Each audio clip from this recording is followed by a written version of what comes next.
Seja muito bem-vindo a mais uma aula aqui do resumo do livro Viva Antes que Você Morra. Chegamos aqui no capítulo número 4, que é a quarta pergunta das 5 perguntas básicas, como você pode ver aqui, sobre a vontade de Deus. E a pergunta de hoje é: e se Deus me chama para fazer alguma coisa que eu não quero fazer? Essa aula está bem reveladora. O que o Daniel Kolenda fala nesse livro é fundamental quando você para meditar, né, diante de cada aula, de cada capítulo, né, de cada parte do livro, de cada palavra, você começa a entender o porquê às vezes sua vida é travada de um lado, é destravada do outro. Por que você consegue fazer coisas de maneira tão básicas, tão simples, né? E que outras pessoas olham e falam: nossa, isso aí é tão difícil, como é que você consegue fazer? Não esqueça que esse projeto Sabor de Jesus, ele tem o objetivo de trazer para você conteúdos que vão ajudar você a ter atitudes e comportamentos mais alinhados com a palavra, tá? Alinhados com a palavra, ou seja, com a Bíblia. E que você possa ter atitudes e comportamentos alinhados com isso, porque aí sua vida começa a ter sabor de Jesus e aí você começa a experimentar trechos da tua estrada que você ainda não tinha experimentado. Você começa a ver e ouvir coisas que você não tinha visto e ouvido. Você começa a perceber e compreender coisas que você não tinha percebido e compreendido. Mas uma coisa é importante: cuidado. Cuidado com a opinião e com o gosto. Existem opiniões e existem gostos que não estão alinhados com a palavra, que não são errados. Lembre-se na outra aula que eu falei, existem coisas que são boas, mas não são de Deus. Existem bons gostos por aí e existem boas opiniões, mas o que realmente vale é a palavra, porque esse gosto, essa opinião é do homem. Muita gente coloca dentro da igreja, às vezes até mesmo ouvindo o gosto e a opinião do pastor, por exemplo, ou de outras pessoas da liderança, elas começam a falar para o mundo, agir, se comportar como se aquilo fosse um pecado. E isso torna um grande problema, torna o ambiente pesado. A verdade está na palavra, mas também tome cuidado com a manipulação da palavra para a conveniência. Infelizmente, no nosso meio, existem pessoas que usam a palavra para manipular ela por conveniência. É por isso que a gente precisa estar sempre prestando atenção, com os olhos abertos, pedindo a oração para que seja feita a vontade de Deus e não a nossa, para que Ele possa abrir os nossos olhos, para que a gente possa ver a verdade. Eu gosto muito de pedir nas minhas orações que Deus me ajude a ver e ouvir, a perceber e compreender aquilo que eu vejo e ouço, mas não consigo perceber e compreender. Isso ainda vem também da palavra, de uma explicação de Jesus para a parábola, tá? Lembre-se que aqui é o resumo de um livro e que ele é sustentado em cima da matriz Sabor de Jesus e todas as aulas complementares para ajudar você a ver aquilo que você nunca viu ou para aprender a fazer aquilo que você ainda não sabe fazer. Então vamos lá para o resumo dessa aula, tá muito boa. E se Deus me chamar para fazer alguma coisa que eu não quero fazer, e agora? Eu te faço uma pergunta para você iniciar aqui e você refletir. Você tem medo de descobrir a vontade de Deus para a tua vida? Será que você não tem medo? Ai, meu Deus, e se eu descobrir a minha vontade e eu não conseguir fazer? E se não der conta? E se eu tiver que parar de jogar bola com os meus amigos no final de semana? E se eu... Percebe que tudo fica pesado. Quando as coisas começam a ficar pesada, é que você está vibrando, você está indo para o outro canto que não funciona. É igual você pega um violão e ele tem lá as 6 cordas dele, afinada lá, mizinha, a si, a sol, a ré, a sol, a lá e a mi. Todas têm que estar afinadas. Quando você faz um acorde de sol maior, ela está todas afinadas, ela sai um som bonito. Se tem uma vibrando errado, ou seja, está afinada errada, ela deixa praticamente as outras 5 notas bonitas feias. Por quê? Porque isso contamina. É assim que acontece dentro de você, dentro da tua casa, com a tua família, dentro do teu trabalho, dentro da tua igreja, dentro com os seus amigos e por aí vai. Porque se você estiver numa vibe errada, você contamina o ambiente inteiro e começando por você mesmo. E lembre-se que a gente só pode influenciar. Eu não posso me conformar com esse mundo, eu tenho que transformá-lo conforme o meu entendimento. Então, não se conformar com o teu mundo. O teu trabalho é sempre estar se afinando para que você toque a harmonia, a melodia para o Pai, para que Deus queira, para o que Deus quer na tua vida. Então você comece a pensar que tudo o que faz você sentir medo a ponto de você não ir adiante pela convivência, ou seja, vai ser bom para você, bom para tua família, bom no seu trabalho, bom para todo mundo, Tudo que você seguir adiante e não conseguir fazer é um problema, tá? As coisas de Deus são leves e você não vai sentir peso. Olha só que bonito isso daqui, ó. Mesmo que tenha sofrimentos na sua jornada, mesmo que você tenha sofrimentos na sua jornada, as coisas serão leves. Por quê? Em Romanos 8:18, Paulo diz: para mim, tenho por certo que os sofrimentos do tempo presente não podem ser comparados com a glória a ser revelada em nós. O que acontece? Paulo entende que mesmo com todos os sofrimentos, ele se sente leve, porque ele está sentindo, ele está vendo, ele está sabendo que a glória que ia ser revelada na vida dele cai aqui com uma leveza muito grande. Aqui é muito fácil para você distorcer nesse momento. Falar, mas e como é que eu sei se eu estou sofrendo ou não? Lembre-se da matriz. Você precisa ter fé. Tudo é possível para aquele que crê. Não seja Tomé, né? Que só acreditou vendo. Seja realmente uma pessoa que acreditou para ver. É muito difícil, realmente é muito difícil eu sentar aqui e eu estar fazendo algo, querendo algo em troca, querendo que, eu estou fazendo isso porque eu quero minha glória. Já tem peso.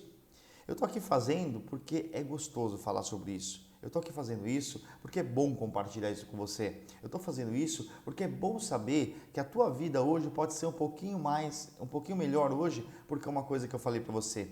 É bom saber que eu estou sendo significante para Jesus Cristo, para Deus. É bom saber que eu estou fazendo tudo isso para as pessoas terem sabor de Jesus na vida delas. E é bom saber que eu posso estar tendo o sabor de Jesus. Eu me sinto até um pouco egocêntrico, um pouco metido em dizer isso. Nossa, quem é você para dizer que você tem uma vida com o sabor de Jesus? Né? Eu sou uma pessoa que estou tentando, erro todos os dias. Nas minhas orações eu peço para Deus, perdoa por isso, perdoa por aquilo, perdoa por aquilo. Mas aí eu fico pensando, mas caramba, cara, todo dia você ora, todo dia você pede perdão, e mesmo assim você pede perdão pelas mesmas coisas, todo dia faz os mesmos erros.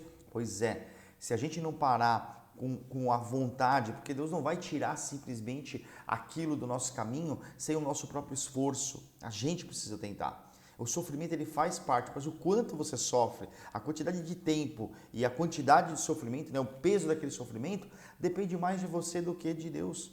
Porque Ele já está te dando aqui, ó. Só acredita, cara. Esse sofrimento vai te levar para uma graça. Eu passei por sofrimentos nesses últimos meses que eu nunca achei que eu iria passar na minha vida. Mas hoje eu olho e vejo graça. A graça é inexplicável. O que eu sinto muitas vezes, infelizmente eu não consigo soltar em palavras aqui. Mas também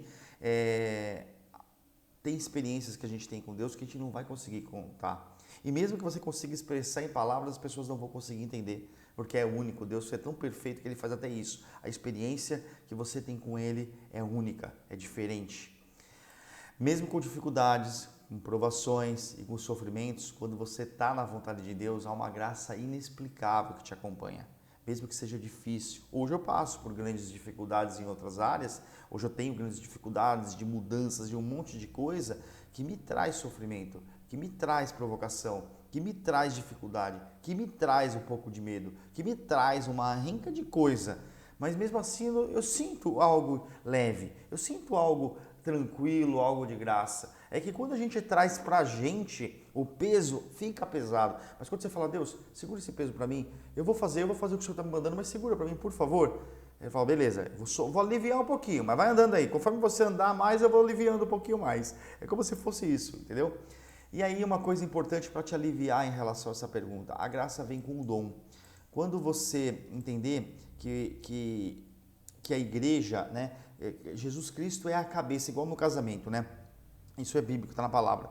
Jesus Cristo é a cabeça da igreja, né? O homem é a cabeça do casamento. A mulher é o corpo do casamento, né? O corpo de Cristo. E na igreja, nós, membros da igreja, somos o corpo de Cristo. Então o que acontece? Esse corpo, normalmente, ele vem cheio de problema. E um vai ajudando o outro a se curar, a se canalizar na tua função, no seu dom, e ele vai funcionando de maneira mais produtiva, digamos assim. E aí um vai ajudando o outro, vai contribuindo para que o outro se cure e o corpo de Cristo vai fazendo uma obra e a gente vai levantando o corpo de Cristo com Jesus Cristo sendo cabeça. Por quê? Porque Jesus Cristo sendo a cabeça, ele é a ponte entre nós e Deus. Nós vamos fazer a obra, ele vem e ajuda cada membro a fazer a tua obra conforme o teu dom. E aí a gente vai fazendo a obra, a gente vai se consertando, a gente vai se ajudando dentro da igreja e aí você vai fazendo a obra de Deus. E aí é apresentado o propósito para cada um e cada um vai fazendo do lado de fora, porque nem todo mundo vai ser pastor, nem todo mundo vai trabalhar no ministério da igreja. Eu hoje entendo que o meu ministério é o meu trabalho, né? Eu tenho como falar de Deus para as pessoas dentro do meu trabalho, né? Dentro das minhas aulas, dentro das minhas coisas. Então você vai fluindo dentro desse processo que é muito interessante. Essa semana aqui eu fui convidado para tocar no louvor. Há um tempo ainda de descanso que eu tenho que passar para começar efetivamente a tocar no louvor, mas eu estava pensando, né, cara, a gente não pode tocar no louvor por nós mesmos, porque a gente quer se aparecer, porque é muito fácil, né? Eu toco guitarra, então você pegar a guitarra e ir lá fazer os solos de guitarra e as pessoas olha como o Ricardo toca bem, nossa, como ele é bom, nossa, como não sei o quê. Isso para mim é gostoso, para o meu ego é muito bom, mas eu sinto um peso no fim, eu tenho percebido esse peso, eu sempre senti esse peso. Mas a percepção, olha só, eu via e ouvia, mas eu não percebia e não compreendia. Agora eu tenho percebido e tenho compreendido um certo peso.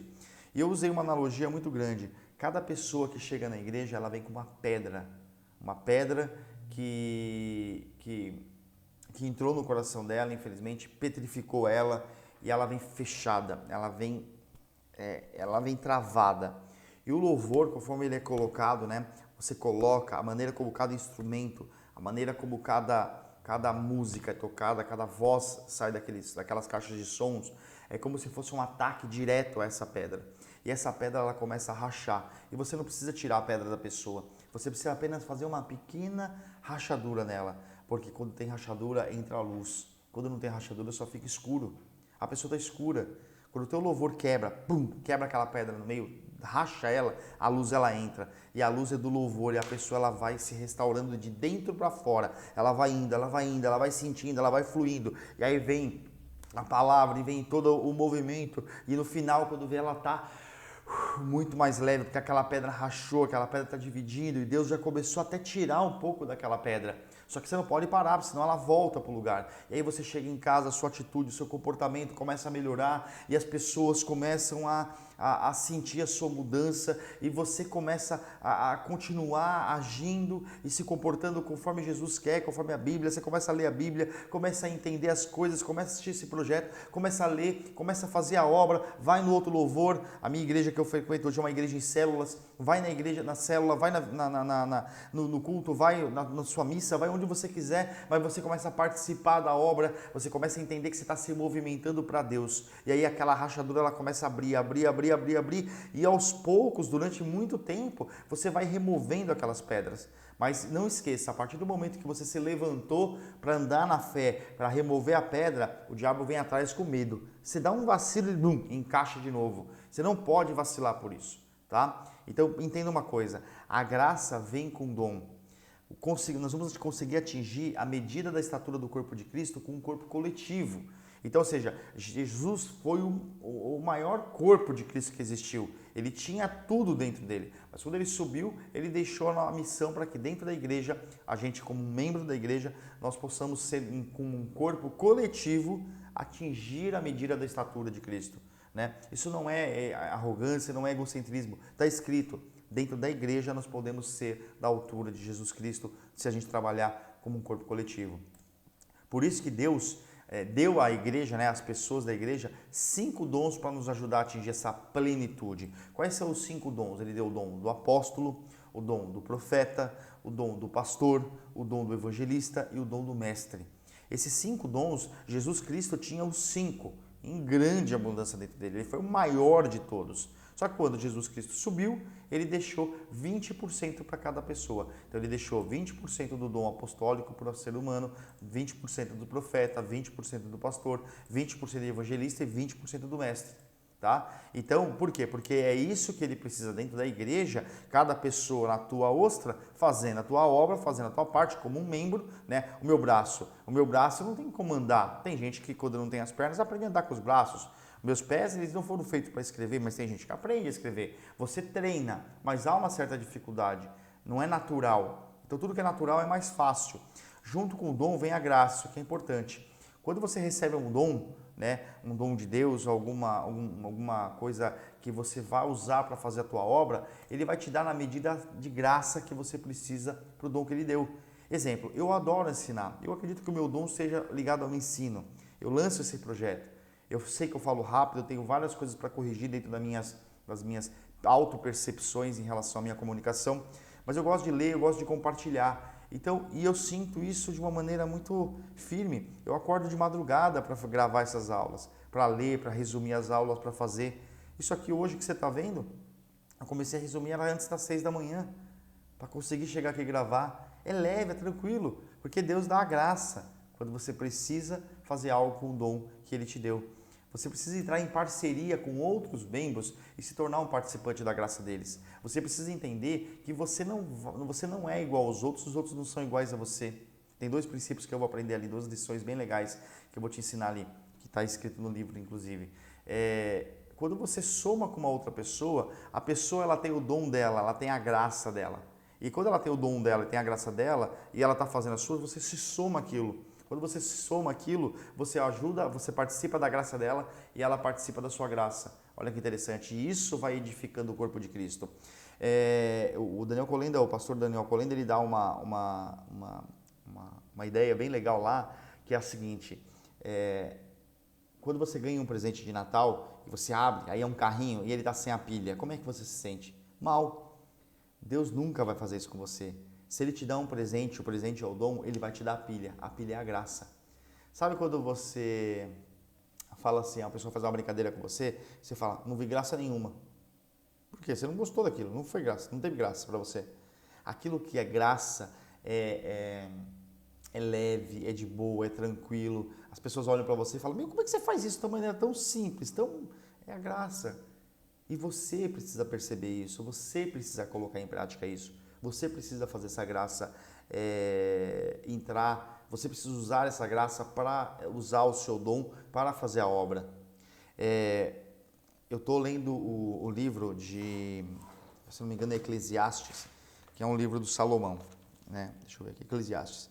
E é um livro, eu confesso para você que eu estou estranhando, ele não é difícil de entender, mas Salomão ele tá falando muito, aqui eu li agora até o 3, ele fala sobre que tudo é vaidade, ele fala sobre o peso da sabedoria, ele fala sobre a vaidade do prazer, ele fala sobre o destino do sábio e do tolo, que acaba sendo a mesma coisa. Ele deixa claro que uma parte que me chamou a atenção, se eu posso realmente dizer que ainda eu estou matutando na minha cabeça, pedindo para Deus um entendimento maior e melhor disso. Mas ele diz o seguinte, cadê a parte que ele diz aqui, ó? Eu olhei para todas as obras, fizeram minhas mãos. Vamos ver se eu acho aqui. Parte do tolo que ele fala. Ó, isso daqui, ó, vou tentar interpretar para você, dentro desse contexto que eu estou querendo dizer, de quando é bom e quando é ruim. Olha só, Deus dá ao homem que é bom, aos seus olhos, a sabedoria, o conhecimento e a alegria. Mas ao pecador ele dá trabalho, para que ele ajunte e amontoe, para que ele dê o que é bom diante de Deus. Isso também é vaidade, angústia e angústia de espírito. O que eu interpreto disso nesse momento? Como eu disse, estou lendo, estou meditando mesmo para entender. Mas eu acredito o seguinte, que quando você faz as coisas por você, Salomão ele deixa claro ali que ele ficou angustiado no espírito dele quando ele percebeu que tudo aquilo que ele tinha feito, tudo aquilo que ele tinha construído e conquistado, ia ficar para o tolo quando ele partisse daqui. Ele tem essa percepção. E na hora, enquanto eu estava lendo aqui, eu falei, nossa, mas deve ser difícil mesmo, você trabalhou a vida inteira, você acorda sem preocupado, sem pagar um boleto, você acorda sem preocupado em fazer as coisas, porque tudo o que você poderia ter feito, você já fez e está tudo certo, está bem sossegado. Mas quando você entende que você vai deixar um legado, que aquilo que você fez não é para o tolo, é para alguém vir e continuar a tua obra, quando você entende que propósito é financiar, que dinheiro é feito para financiar propósito, ou seja, um propósito que é uma seta para fora para ajudar os outros. Aí eu vou ajudar, vou fazer um projeto para as crianças, vou fazer um projeto para as pessoas que são viciadas em a parte química, dependentes químicos, em alcoólatras, vou fazer algum movimento, eu vou ajudar as pessoas de alguma forma, eu vou formar alguma coisa com esse dinheiro para que realmente eu consiga fazer o bem para o mundo, para que o mundo possa melhorar, para que o mundo possa olhar para Deus, para Jesus Cristo de uma maneira diferente. Eu entendo isso, porque Salomão, dentro de Provérbios, ele é o cara mais sábio que tem. Mas em Eclesiastes ele volta meio depressivo, meio estranho essa forma. Eu já tinha ouvido falar, mas não tinha entendido. Mas o que eu quero te dizer, que nem todo mundo vai ter o seu dom, nem todo mundo vai ver graça naquilo. E você precisa somar com outras pessoas. Mas quando você começa a fazer a sua, para manter a graça, não pode ser para você. Dá a entender que Salomão entende que ele fez as coisas para ele. Uma seta para fora, para dentro, e não uma seta para fora. Então, quando você usa o seu dom com a graça e com a leveza para fazer para fora, para fazer para as outras pessoas, para que as outras pessoas possam pegar aquele seu dom com a graça que você tem e usar na vida delas para que a vida delas tenha o sabor de Jesus, tudo faz mais sentido. Quando Deus te chama para fazer alguma coisa, Ele te dá a medida perfeita de graça para que você consiga operar no seu dom. Então presta atenção, quando Deus te dá o dom, quando Ele fala assim, vai fazer isso, e Ele te dá o dom para fazer isso, Ele também te dá uma medida perfeita de graça para que você consiga operar o seu dom. Ele te dá a perfeita graça, Ele te dá a pilha para você poder brincar com isso. Toda vez que você tentar atuar fora do seu dom, você vai achar isso difícil, pesado e se sentirá infeliz. Isso é uma coisa importante. Então, tudo que é pesado, tudo que é difícil, tudo que te deixa infeliz, não é de Deus. Pode até ser que às vezes você tenha que passar por esse processo para valorizar aquilo que é leve, que é tranquilo. Mas normalmente uma pessoa que caminha no seu dom, na sua graça, e isso eu percebi agora, porque nos últimos 10 anos da minha vida tem sido assim. Apesar de todas as tretas, de todas as dificuldades que eu enfrento e enfrentei, sempre pareceu ser leve, sempre pareceu ser gostoso. É engraçado, ele usa no livro uma frase assim, as pessoas se sentem envergonhadas de receber dinheiro por aquilo que ela está fazendo. A pessoa ela vai trabalhar, ela ganha dinheiro, ela se sente envergonhada. Como é que eu posso ganhar dinheiro fazendo isso? Porque eu gosto tanto, para mim não é trabalho, é um hobby. É aí que está a jogada. Aí que está jogado. O problema é que o trabalho é visto como uma coisa chata, difícil, infeliz. Sabe por quê? Porque trabalha apenas para o dinheiro, trabalha apenas para o status, não trabalha para Deus. Você vai ter tudo isso que você tem, tudo isso que você almeja com o trabalho que é difícil, os frutos de um trabalho difícil, você vai ter tudo isso, mas você vai ter tudo isso fazendo algo leve, de boa. Imagina que legal, você ter tudo que você pode ter na tua vida e ainda com graça, com leveza, com tranquilidade, porque você fala, Deus, tudo é do Senhor, o Senhor que fez, para mim é isso que importa, isso que vai ser mais legal. Duas lições importantes que você tem que ter em relação a essa parte da graça, tá? Primeira coisa, não tente obrigar outras pessoas a fazer o que Deus chamou você para fazer. Você não pode menosprezar as pessoas por fazerem algo diferente do que você acha que é tão importante. Então isso é uma coisa muito problemática, né? Você acha que todo mundo tem que fazer o que Deus chamou você para fazer. Mas lembre-se, você é um membro do corpo de Cristo. Cada um com o seu dom, na medida certa da graça, vai fazer a obra e vai levantar o corpo de Cristo na altura dele. Isso é importante. Então não tente obrigar as outras pessoas, tente entender, tente contribuir para que as pessoas descubram o dom delas, para que elas possam perceber e compreender a própria vida delas. E não menospreze as pessoas por fazerem algo diferente do que você acha que é tão importante, porque é você que acha. Converse com Deus bastante, tá?